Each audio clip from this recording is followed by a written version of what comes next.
Olá, aqui no Fala Câmara Entrevista nós atualizamos com você os projetos que estão em andamento na Casa de Leis, as discussões, as audiências públicas e os assuntos que estão tramitando nas comissões internas, além das demandas que chegam diretamente para os vereadores. O vereador José Roberto Martins Segala é nosso convidado de hoje para atualizar conosco alguns desses assuntos. Doutor, alguns deles chegam com mais urgência, outros com menor urgência. O fato é que temos, por exemplo, nessa semana, neste momento aqui, pelo menos 3 ou 4 grandes assuntos que interferem em milhares de pessoas em toda a cidade. Vou começar por 2 relacionados à chamada ocupação de solo. A Câmara aprovou a inclusão de 5 glebas no perímetro, equivalente a 12 milhões de metros quadrados, e tem em andamento outras atividades. Também para citar, a regulamentação da atividade rural, que o senhor, junto com a vereadora Chiara Raineri, também atuou, não era possível o licenciamento, além de outras medidas. Para começar por essas 2. Que sentimento o senhor tem a essa altura dessa ideia de ordenar essas ocupações possíveis do espaço urbano na cidade?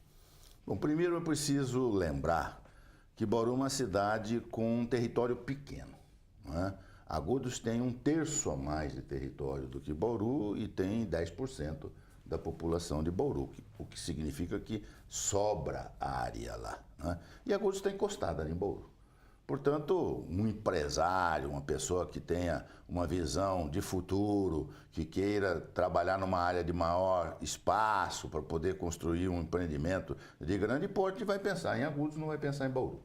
Ou nós criávamos mais áreas aqui em Bauru para que a gente pudesse oferecer um pouco mais de condições, ou nós vamos começar a perder empreendimentos, principalmente os de maior porte, para cidades vizinhas, né? É o caso também de Piratininga, que já está desenvolvendo um distrito industrial, na mesma situação que a gente desenvolveu de Bauru, uma beira de rodovia duplicada, com facilidade de acesso para as grandes rodovias, Castelo Branco, no caso, e assim por diante. Então, estava mais do que na hora. A nossa cobrança é a demora. Não é? Nós precisamos de 1 ano e meio para fazer isso, quando, na verdade, esse é um trabalho para ser realizado em 2 ou 3 meses, se, de repente, se pegasse a fundo nele, com vontade, com determinação, com prazo para poder concluir. Porque quanto mais rápido a gente andasse, melhor a gente teria condições. O problema do licenciamento nas atividades rurais, eu e a vereadora Chiara tentamos colocar isso na forma de emenda. Acabou isso não sendo aprovado, mas o prefeito se comprometeu a enviar num projeto autônomo, então cumpriu o que prometeu, veio aí, porque também não era possível, né? Essa é a nossa realidade, nós temos atividades importantes. Foram citados aqui, alguns deles, é o caso, por exemplo, do avocado, que nós temos uma produção que é de exportação, inclusive, é uma empresa de projeção nacional, e que está, de repente, ficando em situação difícil porque não tem um alvará de funcionamento, né? Então, era preciso reconhecer que determinadas situações precisavam ser melhor regulamentadas, até mesmo dentro dessa política que a gente está querendo implementar aqui de desenvolver a cidade. Então, são 2 projetos que vieram para cá e que certamente serão aprovados sem qualquer sombra de dúvida, porque todos os vereadores pensam nessa direção. O que a gente apenas lamenta é que demoraram um pouco para vir, mas antes tarde do que nunca.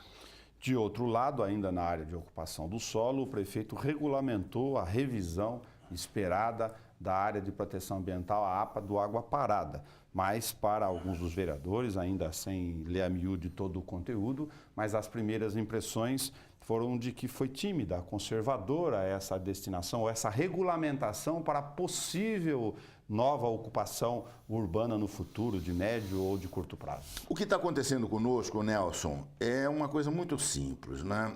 Se você for recuar 2 ou 3 séculos, Malthus já dizia que o mundo ia acabar pela fome, porque não ia ter alimento para todo mundo da forma como nós estávamos crescendo. As pessoas esquecem que a tecnologia vem a cada momento para criar coisas que a gente desconhece. Não é assim, não é? As coisas não funcionam desse jeito. Nós estamos projetando o futuro como se ele fosse uma reprodução do que nós temos aqui no momento. Não é assim. Nós temos que repensar as questões ecológicas, porque nós estamos hoje criando limitações à nossa geração, sob o argumento de que as gerações futuras vão precisar dessas condições, quando nós não sabemos exatamente o que vai acontecer no futuro. Não é? É uma questão ainda em aberto, né? A tecnologia está vindo aí para criar. É possível daqui a pouco a gente ter um total reaproveitamento de água, de tal forma que a água comece a circular, não mais ser desperdiçada, não mais ser jogada fora. Nós reaproveitamos a água infinitamente. É perfeitamente possível que dentro de 10, 15, 20 anos a gente tenha isso. E a gente está temendo que vai acontecer alguma coisa. Por conta de temer, hoje a gente limita uma série de oportunidades que a gente tem de desenvolver, de crescer, de prosperar, de dar uma melhor condição de vida para os que estão vivendo agora. Para os que estão vivendo agora. Né? Então, eu acho que essa visão, ela está toldando os empreendimentos, porque são pessoas, e eu lamento dizer, são pessoas que estão na linha direta de atuação com o senhor prefeito municipal. Estão tendo esse tipo de pensamento e, por conta disso, nós estamos enfrentando essas dificuldades. Tanto que os vereadores já estão pensando seriamente em revogar a lei que criou as APAs. Não é? As APAs não podem ser entendidas assim, porque o Estado já tem APAs aqui em Bauru. Não precisamos. Por que em Agudos não temos esse problema? Nós estamos tendo dificuldade de entender determinadas coisas. Como é que, por exemplo, a CETESB licenciou o empreendimento Pamplona, supondo que ele ficava em Agudos, e quando descobriu que ele fica em Bauru, não pode mais porque a APA, mas Deus do céu, é o mesmo local, não mudou de local, ele está exatamente onde estava. Por que aqui é APA e Agudos não é APA? E Agudos pode e aqui não pode. Então, essas coisas são difíceis de entender, não é? Nós estamos tendo empreendimentos em Piratininga que estão encostados no Rio Batalha, praticamente, e, de repente, nós aqui não podemos isso, não podemos aquilo, porque temos um grupo de pessoas aqui em Bauru que enxerga o problema com essas limitações, não é? E o senhor prefeito está se deixando levar nessa linha de atuação. Felizmente, parece que a Câmara está mais antenada para isso, não é? Está mais preocupada de fato e verdadeiramente com a nossa população, né? Nesse momento em que nós estamos vivendo, nós precisamos que a cidade se desenvolva. Então, acredito eu que esse projeto, né, que está realmente muito tímido, você usou a palavra absolutamente correta, projeto tímido, né? Ele fica com medo de um monte de coisas e acaba criando extraordinários impedimentos a que a gente possa aproveitar melhor o pouco que nós temos aqui na cidade de Bauru. Alguns assuntos, doutor, a população, por uma série de razões, enfim, ainda não domina ou não conhece ou não acompanha quem são os afazeres no dia a dia. A representação popular acaba ficando com essa incumbência, mas envolve um pouco de educação cultural também, claro, de aprendizado. Ontem, na tribuna, o senhor apresentou uma tentativa didática de mostrar preocupação em relação aos custeios da prefeitura e a nossa pequeníssima capacidade de obter investimentos, tanto quando vem o governador, que a gente brincava, a gente tenta soltar fogos de artifício, sim, dada a dificuldade orçamentária. Há um limite muito tênue entre estar dentro da lei ainda nesse momento, apesar de ter voltado para o limite, e fora dele, mas continuamos sem recursos para investimentos de médio e grande porte. Esse é o problema, eu tentei dizer exatamente isso ontem, né? De repente fizemos uma mudança matemática no cálculo, foi só isso que foi feito, né? E aparentemente diminuímos o ponto em que estávamos em relação ao chamado limite prudencial. Por conta disso, a prefeitura já soltou fogos e disse, então agora eu posso contratar, eu posso fazer isso, eu posso fazer aquilo. O que eu tentei mostrar ontem é o seguinte, toda vez que você aumenta o denominador, a parte de baixo da conta, porque é um numerador, que é a receita, dividida por um denominador, que é a despesa com o pessoal. Toda vez que você aumenta o denominador, você não tem recuo, você não tem jeito depois de diminuir, porque a única possibilidade de você diminuir a despesa com o pessoal é mandando gente embora. A não ser fazendo essa matemática que eles fizeram, que desconsidera 13º, coisa desse tipo. Mas isso é coisas que ainda vão ser apreciadas pelo Tribunal de Contas e podem nem ser aprovadas, né? Em compensação, é preciso entender que nós temos que cuidar do numerador, porque o numerador ele envolve coisas que não estão no nosso controle. Por exemplo, o repasse de ICMS, que o Estado passa para nós, e é uma das grandes contribuições financeiras para o município. Isso depende da economia. E não há nada no Brasil, no momento, que sinalize que a economia vai melhorar. Ao contrário, todas as sinalizações estão mostrando preocupação com o que vai acontecer com a economia. O dólar não para mais de subir. Nós estamos tendo um problema muito sério. De repente, os Estados Unidos se desentende com a China, sobretaxa os produtos chineses, a China sobretaxa os produtos americanos. Quem paga o pato somos nós aqui no Brasil, que não temos nada a ver com isso e não temos controle em cima disso. Então, o numerador não tem tendência a melhorar. A tendência dele é a piorar.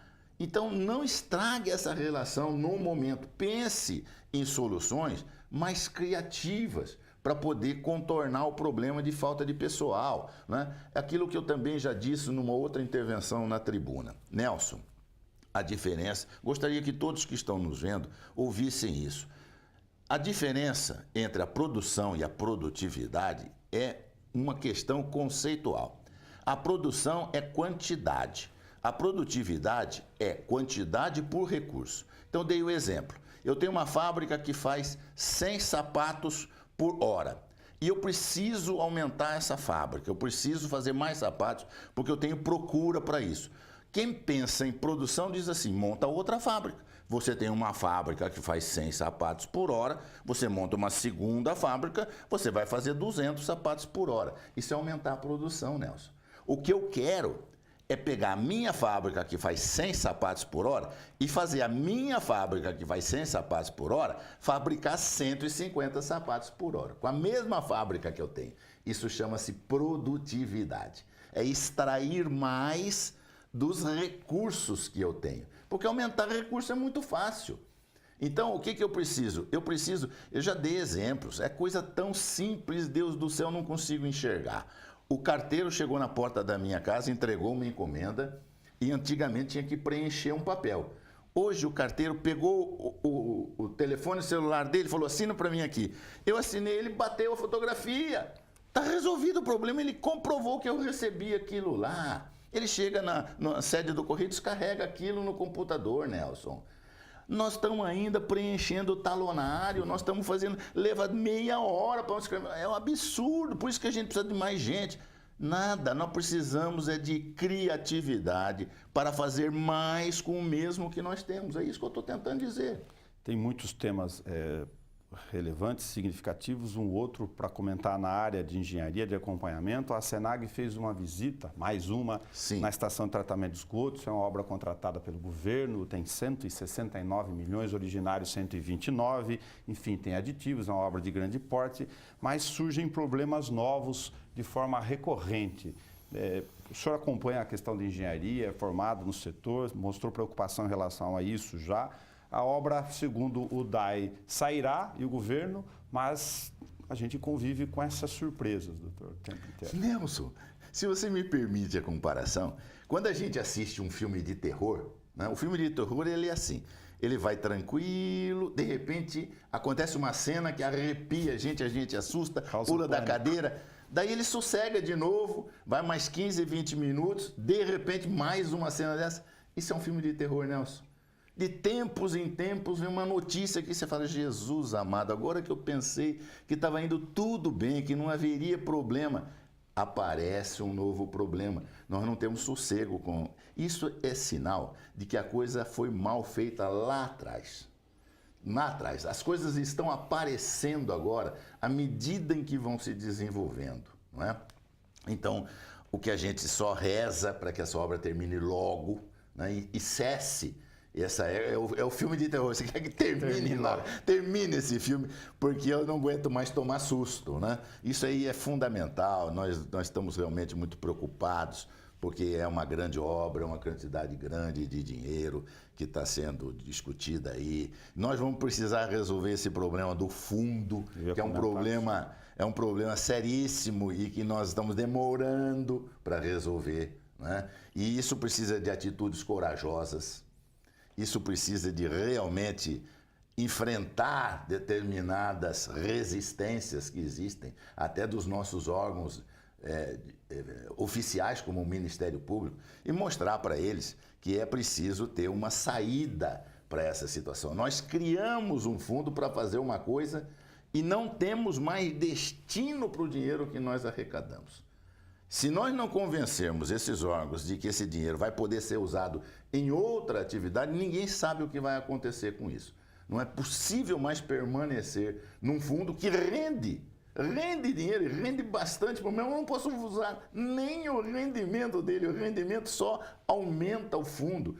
Então, nós estamos nos afogando aqui num pires d'água. A cidade necessitando urgentemente de recursos, pedindo de pires na mão, né? Que um dê isso, uma emenda aqui, uma emendinha ali. E nós temos 170, 180 milhões de reais parados, né? Ou seja, não dá para entender. É como se você tivesse uma despensa na sua casa, lotada, trancada, com chave, e você diminuindo a comida que você come, passando fome, porque você não pode abrir a porta da despensa. Não tem sentido um negócio desse. Nós precisamos conversar seriamente sobre isso e logo. Doutor, muito obrigado. Eu escolhi alguns dos temas aqui, tem outros tantos, mas para a gente dividir a atenção das pessoas, porque só esses aqui demandam bastante preocupação e relevância. Esse é um problema que a gente enfrenta aqui também, né? Quando a gente vai para a tribuna, são 10 minutinhos, não tem jeito, tem horas que nós precisamos de muito mais espaço, né? Então, o que a gente, na verdade, espera é poder retornar o mais breve possível para que a gente discuta outros assuntos também, porque tem muita coisa importante na cidade acontecendo e que a gente precisa se manifestar sobre eles. Muito obrigado. Você pode assistir essa entrevista na íntegra, a hora que você quiser, na página da TV Câmara Bauru, e não só na grade de programação no canal 10 da NET, no 60.3 UHF Digital. Até o nosso próximo encontro.